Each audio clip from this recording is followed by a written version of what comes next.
Craftsman Days are here at Lowe's with big savings on the tools you need.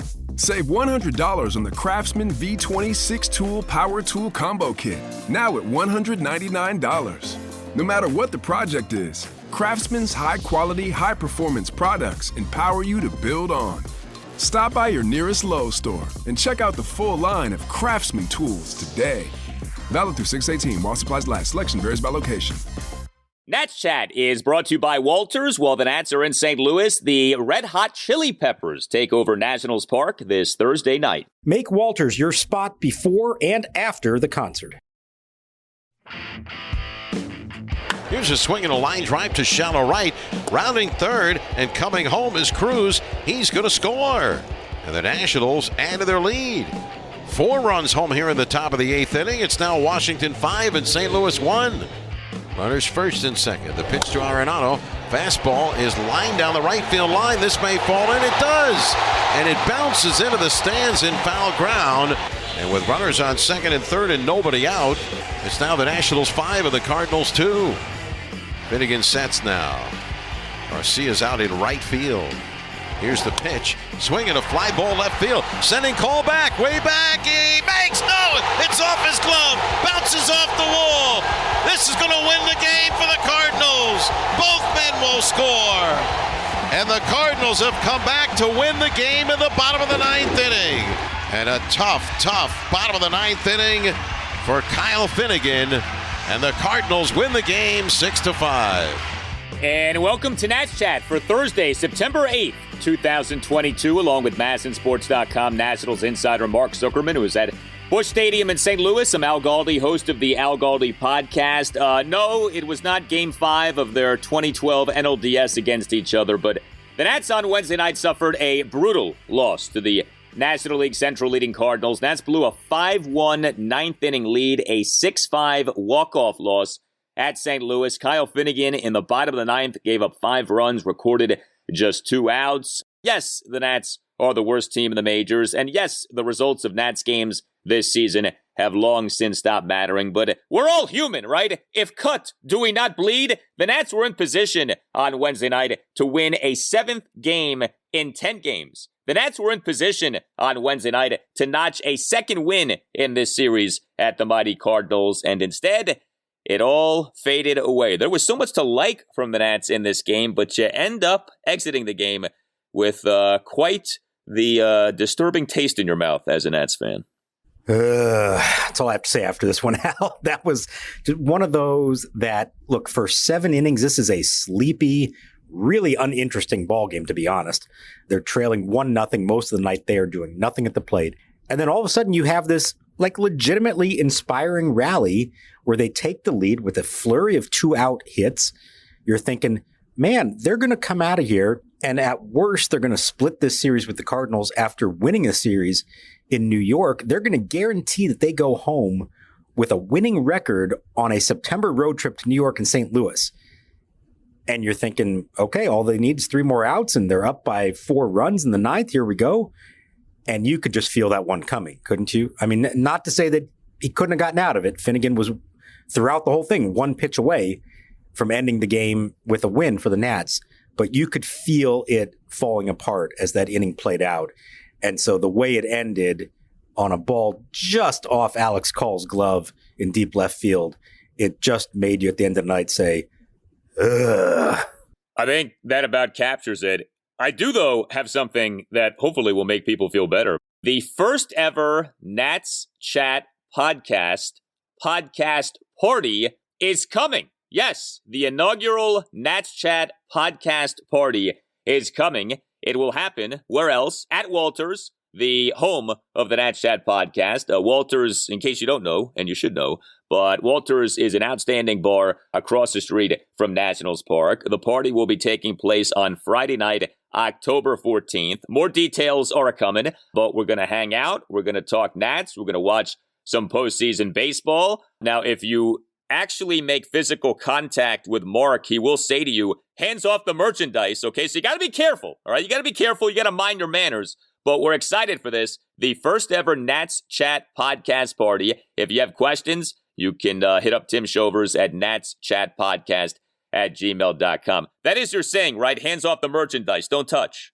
Well, I'm impressed you would even know that, Al, because you never leave your little man cave down there in your home office. I'm just impressed you're going to come out into, well, I guess it's not going to be daylight because it's in the evening. So you're going to come out at night and see the public and allow yourself to be seen by all our legions of fans who've been listening to us for 2 years. I've met a lot of these people already over the years. They know me. They know my foibles and my idiosyncrasies.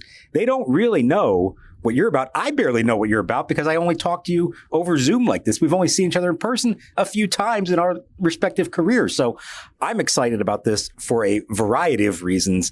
Yes, of course, to see the fans, but also to see you in person and to see how you interact with all of our loyal listeners. I will be there live and in living color. Thankfully, Fridays are not work nights, so I can exit the home office. I can exit the basement bunker, and I'm excited for this. Walters is a great spot. I was there actually on the Friday of the first home game for the Nats in the 2019 World Series. Now, we know how that weekend ended up going in terms of Nats home games in that World Series, but that was a great atmosphere. Walters is a great spot, so we're looking forward to that.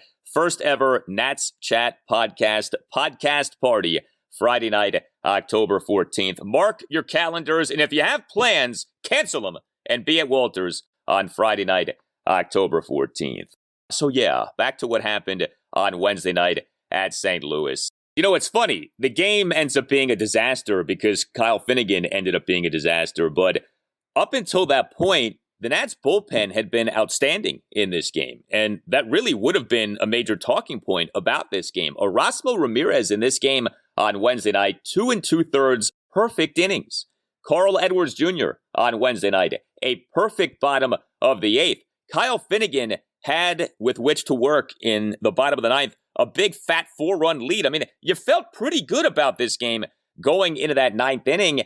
And then Finnegan just did not have it. Now, he was pitching in a game for the first time since September 1st. You wonder if rust was perhaps a factor, or maybe he just did not have it. But he ended up allowing 5 runs, getting just 2 outs. He gave up 2 doubles and 2 singles. He issued 2 walks, and the big blow ended up being a 2-out first pitch walk-off 2-run opposite field double by Tommy Edman off the extended backhanded glove of Nats left fielder Alex Cole. Finnegan in the inning threw 31 pitches, 18 strikes versus 13 balls. Do we think that rust was a factor, or was Finnegan just off in this game? Well, first of all, credit to you. You brought this up last night and said, hey, boy, we haven't seen Finnegan in a while. When are we going to see him again? Is that a cause for concern? So you were on top of this. I said we're probably going to see him one way or the other in this game, and we certainly did. Now, I asked Finnegan point blank if that was an issue, and he insisted it was not the case.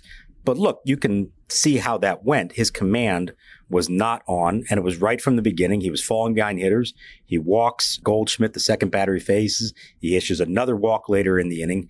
And then I felt like the real issue was as that inning is dragging on and it's still going, and he's up to the 30 pitch mark, pitching for the first time in 6 days, and a guy who doesn't usually get to that kind of workload, I'm thinking to myself, maybe just pull the plug here. Hunter Harvey was warming up at that point. Now, I asked Davey Martinez about it, and he said that unless Finnegan gave up the tying run and now the game is continuing, he was not going to make that move. It was going to be Finnegan's game as long as they still had a chance to win it in the 9th.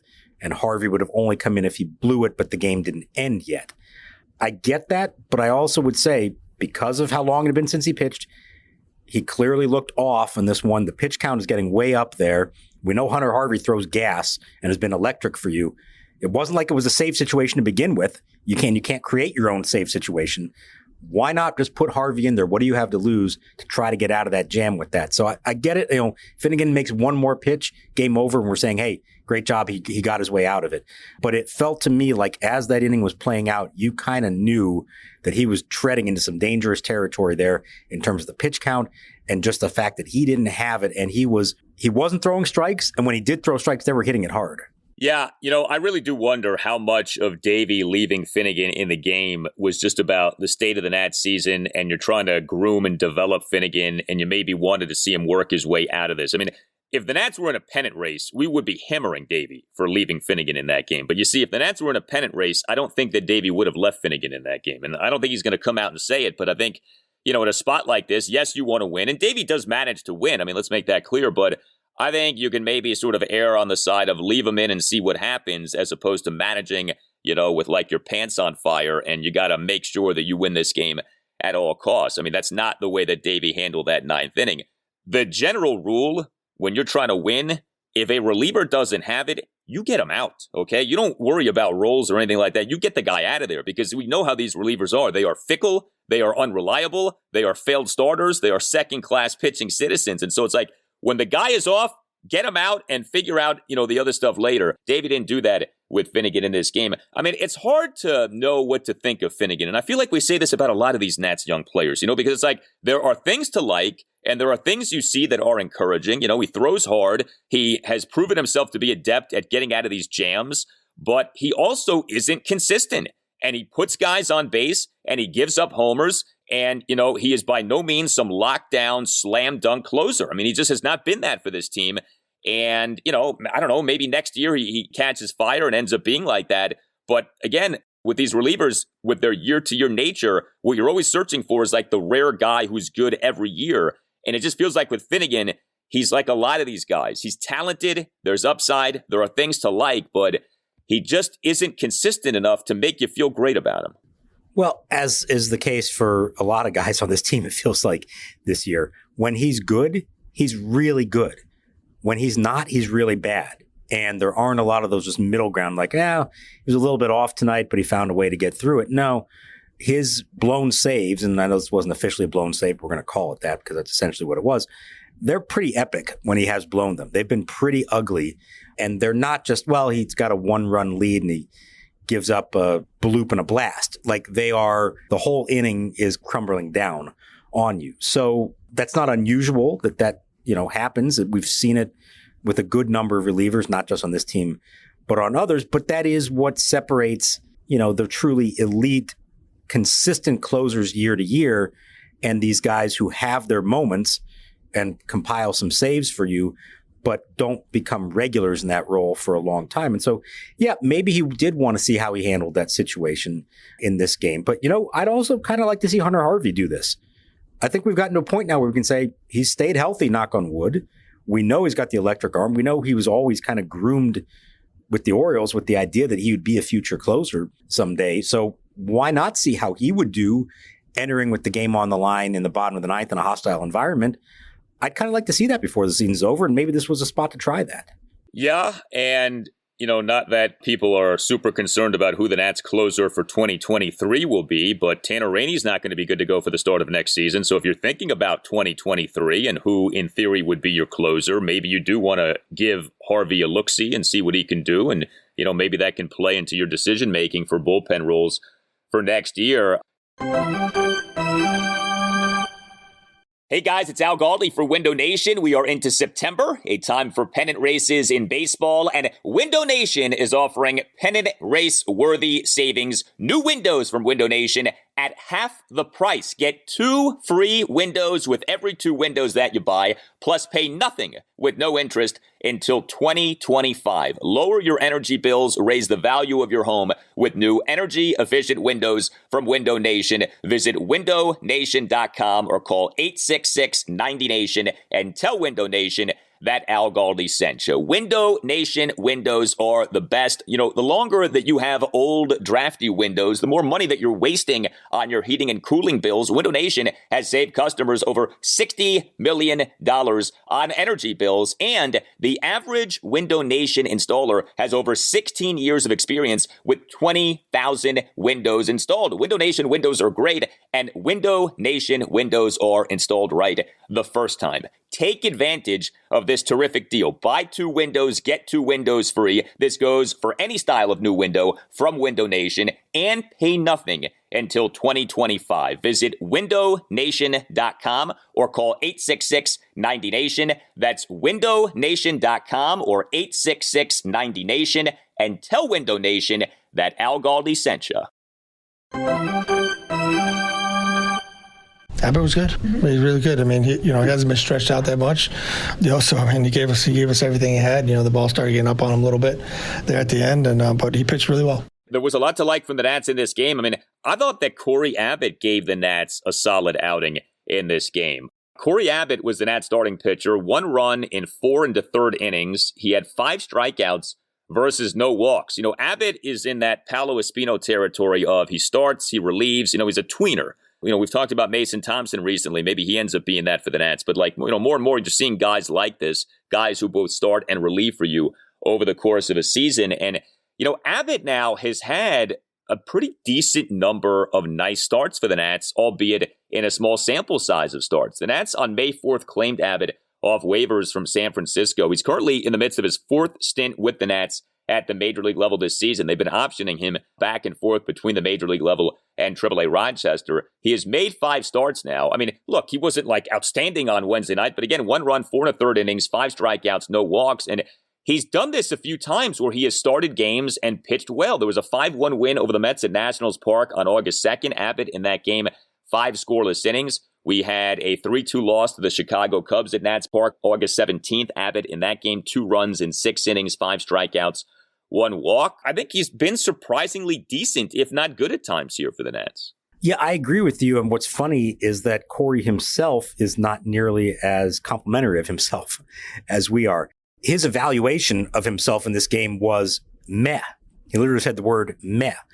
And I think what bothered him was not so much the results, only the 1 run allowed, but the fact that the pitch count got up to the point that he couldn't complete 5 innings. He wanted to go even beyond 5. He wanted to go 6 or 7. So that's the one sticking point there. But like you said, sort of like Paolo Espino, we're not really counting on more than 5 innings out of Cory Abbott at this stage of the season. So if he gives you 5 innings and gives you a chance to win, that's a good thing. That's a good start for him. So yeah, I think he's done a nice job under the circumstances. I don't really feel like I have any sense of who he is or who he could be, how he would fit in the long term. I don't think they're going to look at him as, one of their 5 going into next season, but he certainly could provide rotation depth for them because we know they need more than 5 starters. And sometimes you just need somebody who gives you a chance to win. And if they do decide to go a route of making Mason Thompson a multi-inning reliever or somebody else like that, maybe you can pair up 2 of them. Maybe Abbott and Espino can pair up together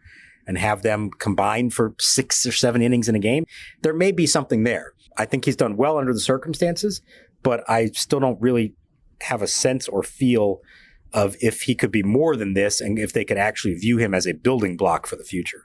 Yeah, if he can be someone who can give you over the course of a season, say 100+ innings in that tweener role, there obviously is value in that. Abbott, in terms of the pitch count on Wednesday night, 88 pitches over 4 and a third innings. So yeah, that is a high pitch count for 4 and a third innings. He had 56 strikes versus 32 balls. He gave up 5 hits, a homer, a double, and 3 singles. And like we said, overall did a good job offensively for the Nats in this game. So for the longest time, basically through the first 7 innings, it felt like another sleepy performance, another game in which the offense just isn't there. We've seen this a lot this season. We had the nice run recently, but then the previous game didn't go so well. You said, all right, we're kind of back to where we were with this team offensively.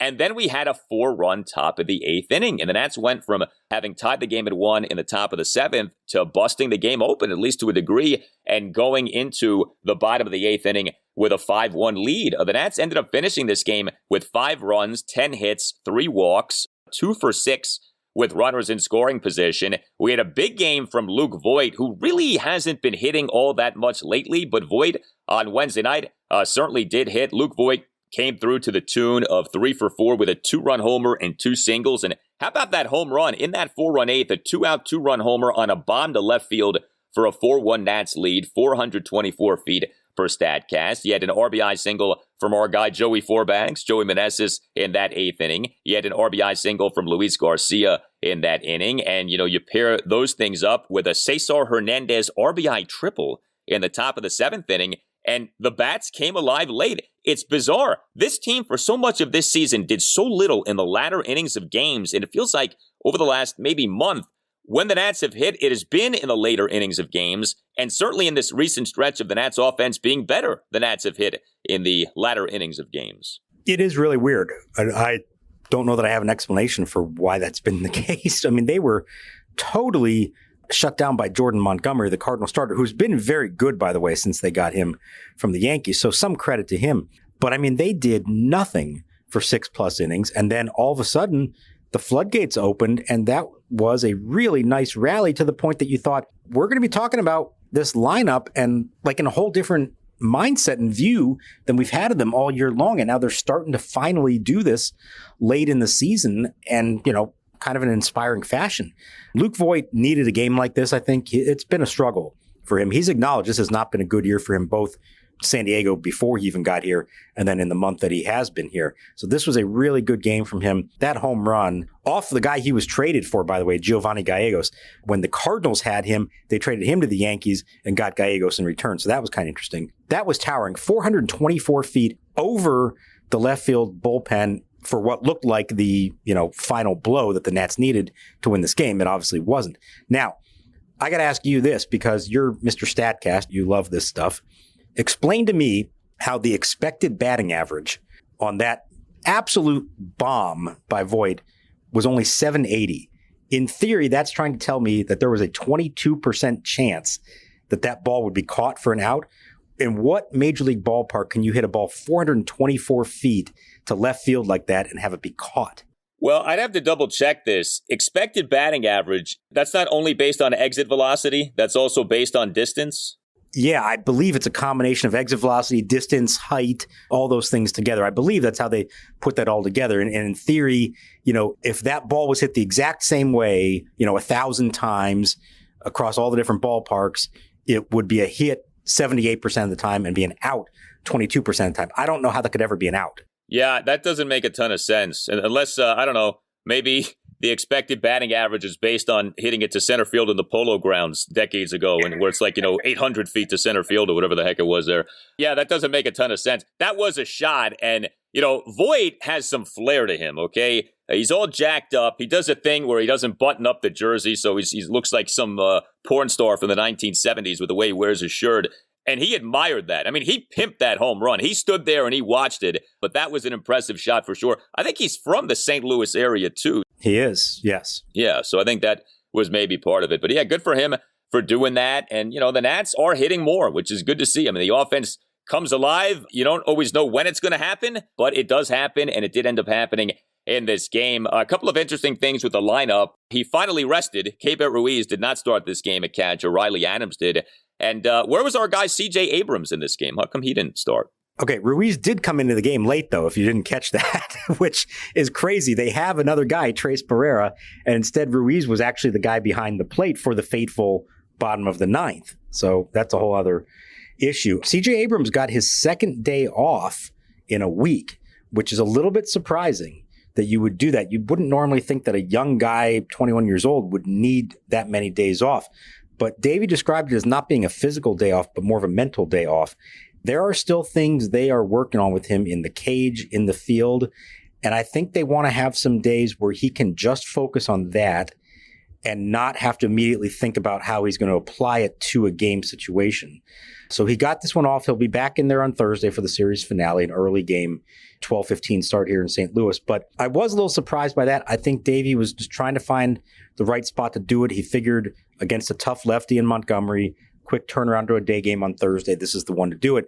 But I also thought it was notable, and I think we knew this was the case, but to actually see it in practice. When CJ Abrams was out, you had Ildemaro Vargas sliding over to shortstop, Cesar Hernandez at third base, and Luis Garcia stays at second base. He is not going to play any more shortstop. He is their second baseman. That's all they want him focusing on now. Yeah, and I think that is probably the right way to do it. I mean, I do wonder if, like, say next season, CJ Abrams suffers a pulled hamstring or something and is out for multiple weeks. Would you still do that then?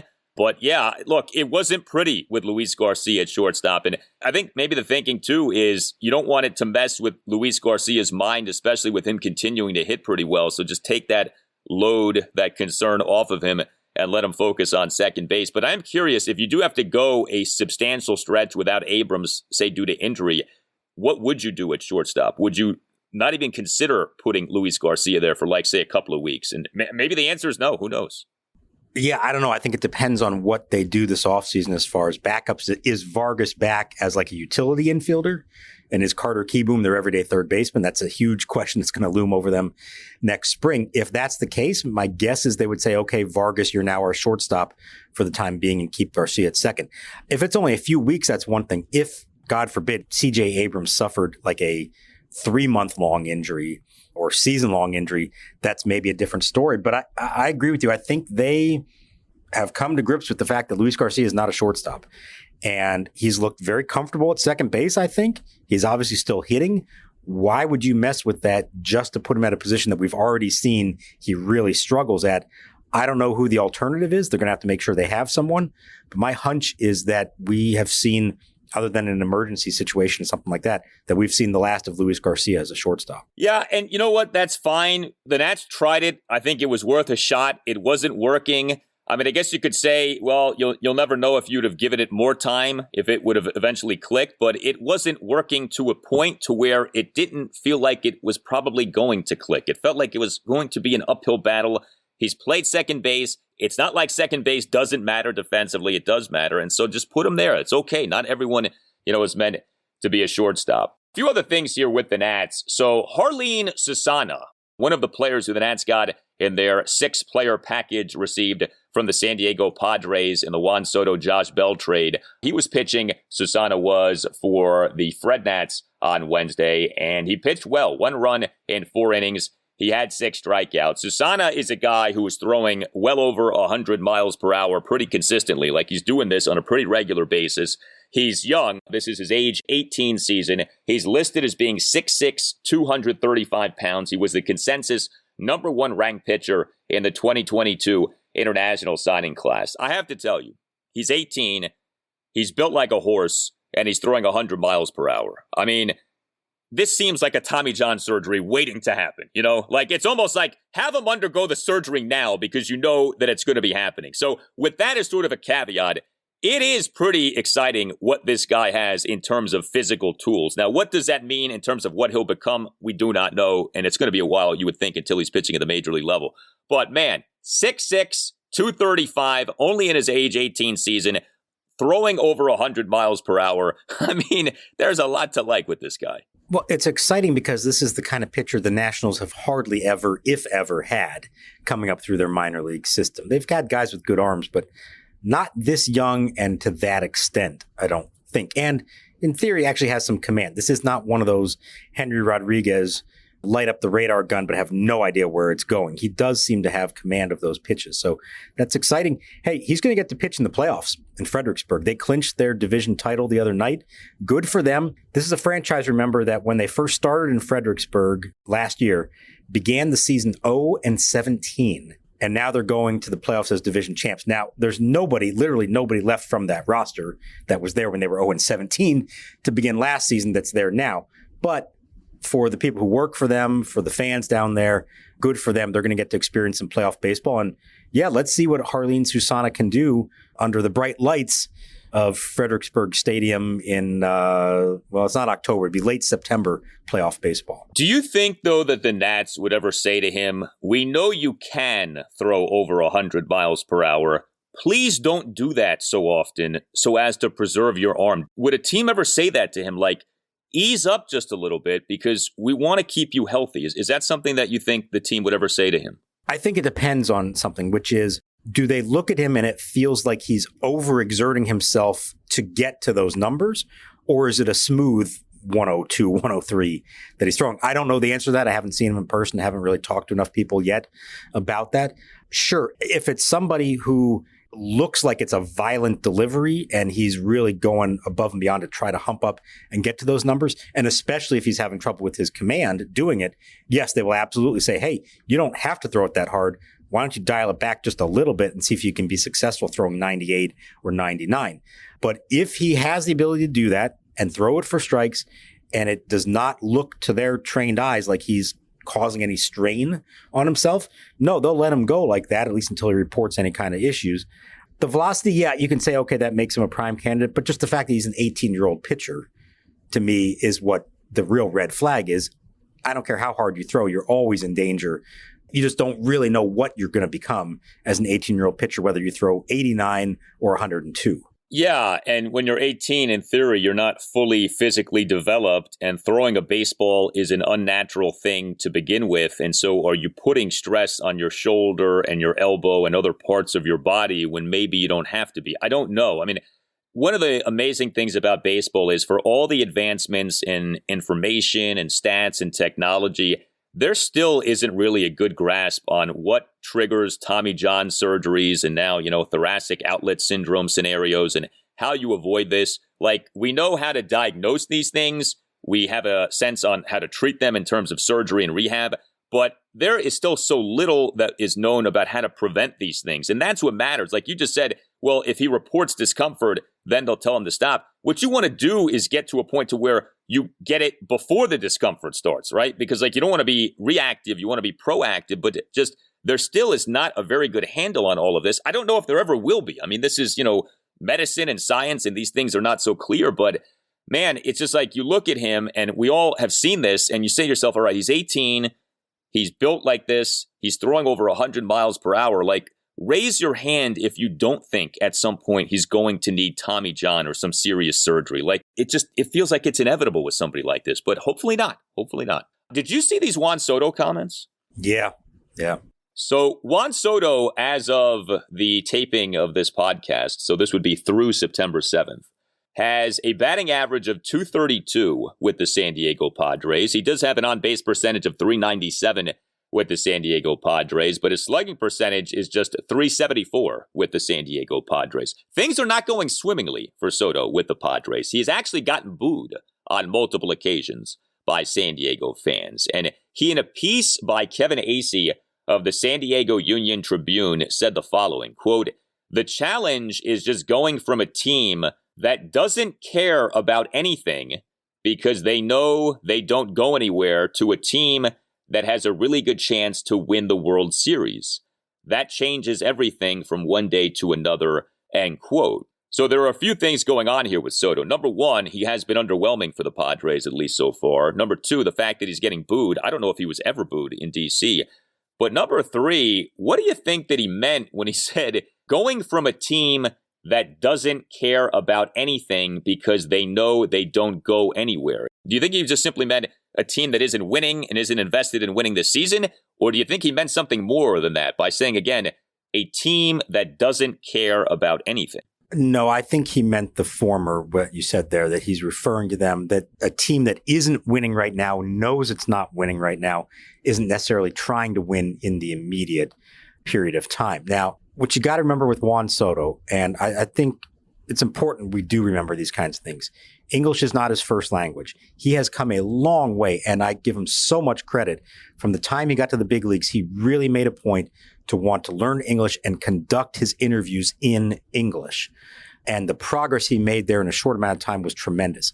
But he still does not have a complete grasp of it to be able to phrase things the way that you or I would, or somebody who spoke English from the time they were born would have. And so I do think sometimes, especially when you read it in print versus hearing him say it on tape or on camera, it can come across a little bit differently than that. Knowing him and having talked to him this year, it's not all that different than what he was saying when he was here. Like, he acknowledged that it was frustrating playing for a team that was not trying to win right now. That didn't mean that he was saying, I want out of here. I think we know it's genuine. He did not want to be traded, and he was upset when he was. Now, once he got to San Diego, you make that switch and you say, okay, I've got a chance to win now. I'm going to embrace this. And wow, I got 45,000 fans chanting my name as I take the field for the first time. We're in a pennant race. This is great. I think all of that was genuine. So I did not interpret what he said there as a real slam on the Nationals or what they've done or what they intend to do moving forward. I think that was the best way he could put it in English to describe the difference between what it was like playing here this year versus what it's like now playing in San Diego. Let's remember, he has played in a pennant race and in the playoffs and won a World Series before. So he knows what that's like. This isn't some new experience for him. The booing part, that is new because, no, I don't ever remember that happening to him in D.C. Yeah, I figured it was probably just something that was lost in, translation, because that is out of character for him to say something like that. And that is like a very over-the-top thing to say, right? The team doesn't care about anything. Like, he didn't have that kind of relationship with the team. It felt like things were pretty good, actually, with him and the team. So, yeah, so that does make sense. But, yeah, it's not going so well. I mean, Josh Bell got off to that horrible start with the Padres, and Soto is kind of doing the thing that we did see him do here at times, getting on base, drawing walks, but otherwise not doing a lot. And, things, at least so far, not going as well as the Padres fans would like. You tell us what you think. Hit us up on Twitter at @Nats_chat. You can email the podcast, natschatpodcast@gmail.com, including if you would like to sponsor the Nats Chat Podcast. Hit up Tim Shovers again, natschatpodcast@gmail.com. You can find us on Instagram at Nats Chat Podcast, and you can get yourself or someone who you know a Nats Chat Podcast t-shirt by going to natschatpodcast.square.site. All Nationals radio highlights on Nats Chat are courtesy of 106.7 The Fan. For Mark Zuckerman, I'm Al Galdi. And we'll talk to you next time on the Nats Chat Podcast. And we leave you now with the latest on the AAA Rochester Red Wings. This from the voice of the Red Wings, Josh Wetzel.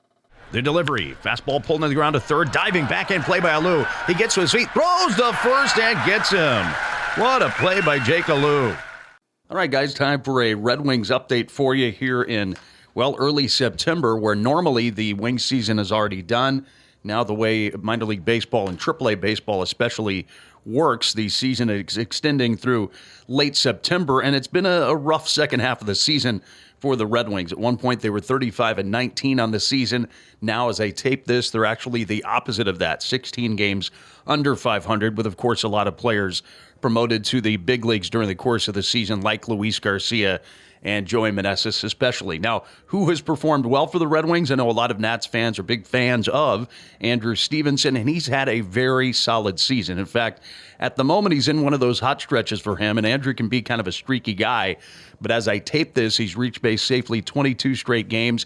He's batting around 280, 14 home runs, which is a career high. He also has career highs in doubles and RBIs, and he has stolen, as I tape this, 31 bases, which is the most stolen bases for a Red Wings player since the mid-1990s. So he's done a terrific job. Of course, when Joey Meneses got promoted, that left a huge void at first base and in the Red Wings lineup. And a guy that's really filled that void very well is John Nogowski, who's played a little bit in the major leagues with the Cardinals and the Pittsburgh Pirates. He has gotten on base at a very good clip for the Red Wings while also playing an outstanding first base.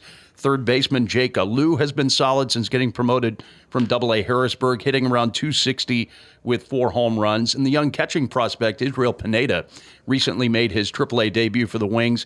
He hasn't gotten a lot of hits the last few days, but he had a spectacular debut, getting a double and a home run and driving in 5 runs, which I think is maybe the most RBIs ever for a Red Wings player during their AAA debut. And as far as pitchers that are maybe standing out, veteran Logan Voit has been the Wings' most consistent starting pitcher the second half of the season. He lost his last time out against Toledo, though he pitched 7 effective innings. And over his last 7 appearances, he has a 3-2 record and a 1.98 ERA, during which time International League hitters are batting only 188 against him.